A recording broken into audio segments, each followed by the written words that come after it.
Al, come on out here. You got to see this new car, man. And I put him in the front seat, and I said, get behind the steering wheel, and, you know, and play with it and toot the horn, baby. I said, we're all going to get rich. You guys are going to be having these cars. And a few months from then, they were getting Cadillacs. Then I remember I got my very first Rolls Royce. Oh, man. Oh, it was something.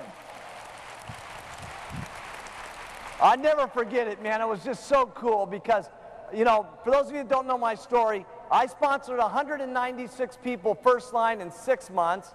16 of those become supervisors. 10 of them ended up on the president's team.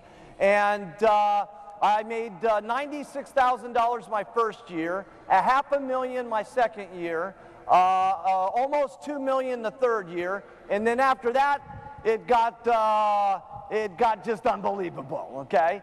But by 25 years old, I was driving around with my brand new Rolls Royce, man. It was just unbelievable. And then, you know, pretty soon my people started getting Mercedes Benzes. And then I remember I got my first little condominium, and then they started getting condominiums. And I got my first house, and then they started getting their houses. And then I got my first mansion, and some of my people started getting their mansions and stuff.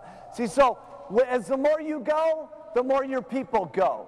You know what I'm saying? And I never forget, and this happens all the time. It never stops. It never stops, okay? And I'll never forget, I dragged all my Chairman's Club members onto my yacht here back in a few months ago, and we went to Hotel du Cap. And John Peterson was on the boat there, and he says, he's looking at my helicopter that's on the back of the boat. There's only one helicopter like the one I've got, 600 Boeing.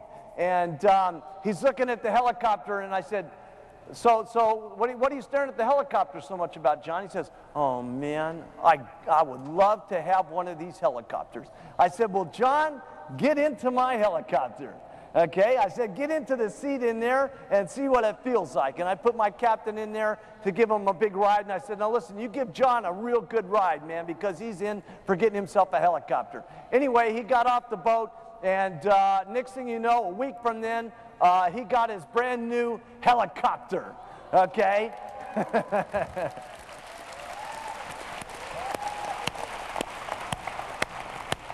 So it's been very interesting because see, you guys look at me different than my people did in the beginning.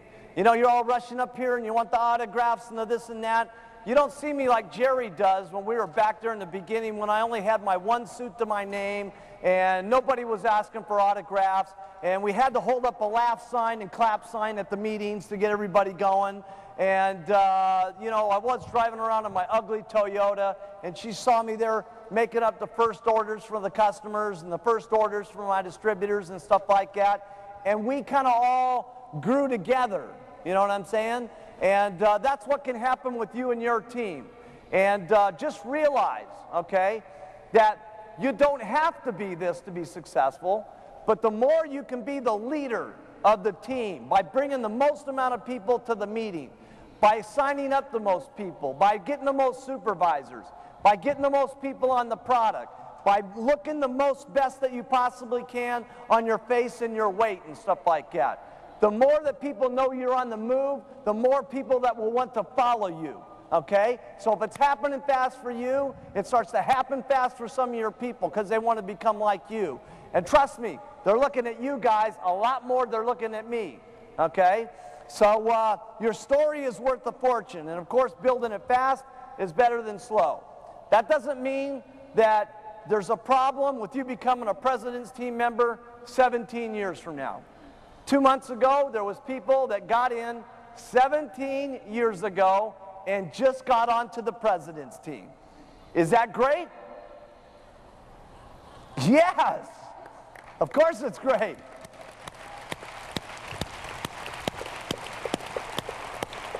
Of course it's great because what it did was it gave the people that have been hanging around for 17 years that are only on the get team some confidence about maybe they'll get to the president's team. So we use all the stories. I'm just trying to say fast is better than slow. Now, let me talk to you about what do we do with our distributors once we get them in the company. Because far too often a person makes the mistake of, okay, you've signed up, here's the meetings, bring everybody down, and we'll recruit them all in the company for you, and the checks will start coming in the mail. Will that work? Yeah. Now, I know lots of people that that's what they do, okay? But see, me personally, I like to have a little bit more control over the situation, okay, to make the person go fast. See, it's not that you can't just say, come to the meeting, bring the people, the check will be in the mail, okay? That'll work, okay? But the question is, how good does it work, how fast does it work, and how much success do your people have quickly? So what I like to do is this. I'm sponsoring my 10 people a month until I get 2 hot people. Now, if for some reason it takes you 15 people to get 2 hot people, get 15. If it only takes you 5 people to get two, get 5, okay? And the only reason I'm kind of keying in on 2 hot people, it's just a little bit difficult if you want some quality to try to do 4 and 5 people at a time and stuff like that. It's not that it's impossible, but if you're really trying to build these people to make certain that they're self-sufficient, so you don't really have to do a lot with them anymore, you really want to do a lot with them and spend some time, okay? And here's what I do, okay? Now the opportunity meeting. Now, by the way, what I'm going to explain to you right now, there's a couple of big things I've explained to you that are important. Number 1, the products were the most important for me in my success. Number 2 was keeping everything fun, simple, easy, magical, okay? The next one was sticking to the plan of daily method of operation of getting 10 in the business. This next one is one of my biggest key points of my success. So listen into this. I know we've been here a while, and we're getting close to the end of the day, but this is one of my biggest things that made me so successful, okay? I was always very concerned with how good my people have been and how good they do. And that just didn't happen from the first month. That's still happening today, okay? But I was very concerned the very first 72 hours. Now, this is not something, a miracle about that number, but here's the reason why that amount of time is so important. They just got done with the opportunity meeting. And remember, you stacked the first 8 or 10 testimonials with the $3,000 housewife, truck driver, auto mechanic stories, okay? And now your person sitting out there goes, wow, if that housewife can make $3,000, maybe I can make $3,000, okay? Now, when they get home and they start to explain this to their spouse, guess what happens? The spouse is either very excited or extremely negative, okay? And starts putting that little housewife down, bad housewife, crazy woman, lunatic with powders and tablets, okay? So that's where the sponsor comes in, okay? And so what I do is immediately the next day we're going to meet and we're going to go to the career book and we're going to make up who do you know of everybody that wants to get on the products and who do you know of everybody that wants to get out to the business. So the first thing I do is I tell this person what they're supposed to do, which is to make up the list. Then the next thing I go out and do is I show them how to do the presentations.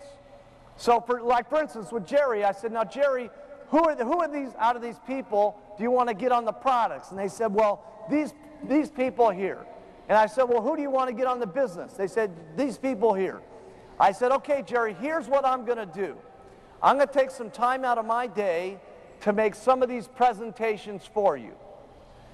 Okay, write that down. I'm going to do the presentations for you. You can't believe how much relieved Jerry was from me saying that, okay? She was excited about the business. She wanted to do the business, but yet she had never done anything like this, so she was scared to death, okay?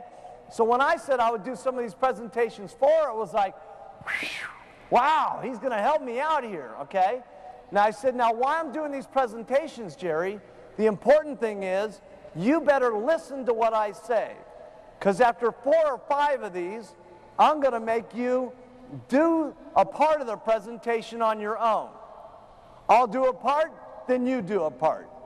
And then we'll keep doing that until you know how to do it on your own. So what me and Jerry did is we went out there and we started talking to people, and the first couple of customers I did all the presentations, and just fortunately those people got onto the products and she got real excited. Then I said, okay, Jerry, on these next set of, we had a party plan that we did that next night, and I said, Jerry, this next part, you're going to discuss about the products and how to take them. I'm going to talk a little bit about the nutritional value of them, and I'm going to tell a story of 16-pound weight loss, because she didn't have a weight loss yet. It was her second day in the company, okay? Then we started going for the recruiting, okay? And I did a couple of presentations with the recruiting. After a couple of presentations with the recruiting, I said, okay, on these next presentations, Jerry, you're going to do the products, I'm going to do the marketing plan. We did 5 or 6 of those. After that, I said, I'm going to do the products, you're going to do the marketing plan, and we did 5 or 6 of those. Then after that, I said, Jerry, you got to do it on your own. I'll just sit by on the sidelines and be there for the testimonial and so on. Because here's what you want your people to do. You want to tell them what to do, then you want to go show them how to do it by helping them out, then you want them to try it, and they're not going to do it perfect when they try it the first time. And after they mess it all up, okay, here's what you got to do. Okay, this is very important, write this down. You did great, no matter how bad they did. Listen, Jerry, you did just great, okay? But I just want to tell you a couple of things of why I do what I do, because when you do it this way, it works better. But don't worry, man, you're doing great. It's just unbelievable. This next presentation is going to be better. Now let's do it again. She does it again. Now she's only got a few things she's messed up. And I said, Jerry, that was just really unbelievable. Man, I can't believe you increased by 50% how good you were. That's better than the average person. Now just change this and change that, and it's even going to be better. The next time she does it perfect. The next time she signs someone up. The next time she signs up another person. I say, now, Jerry, you're on your own. You now know how to do the presentation. You know how to get people involved in the business. You know how to get people into the company. And you want to go through all those steps so that you have someone that does it on their own